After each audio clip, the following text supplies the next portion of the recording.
হস্ততাঁত ও হস্তকারু দপ্তরের মন্ত্রী বিকাশ দেববর্মা বলেছেন, তাঁত শিল্পের ঐতিহ্যকে রক্ষা করার পাশাপাশি তাঁত শ্রমিকদের অধিকতর সুযোগ দিয়ে তাদের ক্ষমতায়নের সংকল্প হাতে নিয়েছে রাজ্য সরকার। আজ আগরতলার প্রজ্ঞা ভবনে কেন্দ্রীয় সরকারের বস্ত্র মন্ত্রণালয়ের সহযোগিতায় এবং হস্ততাঁত, হস্তকারু ও রেশম শিল্প দপ্তরের উদ্যোগে 10ম জাতীয় হস্ততাঁত দিবস উদযাপন অনুষ্ঠানে একথা বলেন তিনি। মন্ত্রী বলেন, দেশের সাথে রাজ্যেও প্রচুর সংখ্যায় মানুষ তাঁত বুননের কাজে নিযুক্ত রয়েছে। তাঁত একটি ঐতিহ্যবাহী শিল্প যা গ্রামীণ ভারতের আর্থ সামাজিক কাঠামোতে গুরুত্বপূর্ণ ভূমিকা পালন করে এবং অনেক সম্প্রদায়ের সাংস্কৃতিক ঐতিহ্যকে রক্ষা করে। এদিন বিভিন্ন স্টলে তাঁত শিল্পীদের উৎপাদিত বস্ত্র সামগ্রী ঘুরে দেখেন মন্ত্রী সহ অন্যান্য অতিথিরা।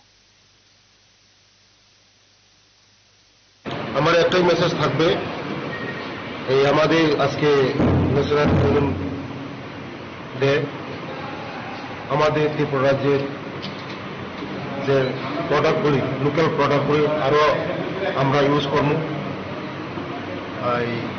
যারা লোকাল কারিগর আছে তাদেরকে আমরা উৎসাহ করব যে সবাই আমরা লোকাল প্রোডাক্ট যেমন ইউজ করা হয়।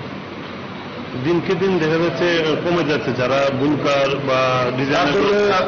আমি ডিপার্টমেন্টের সঙ্গে কতদিনও আমি মিটিং করেছি, আমাদের লোকাল প্রোডাক্টগুলি আমরা সবাই ইউজ করতে হবে এবং যে ক্লাস্টারগুলি এখন পিছিয়ে গেছে ওদেরকে উন্নত করার জন্য, আপগ্রেড করার জন্য আমি আমার চেয়ারম্যান সাহেবের সঙ্গে আমি মিটিং বসবো।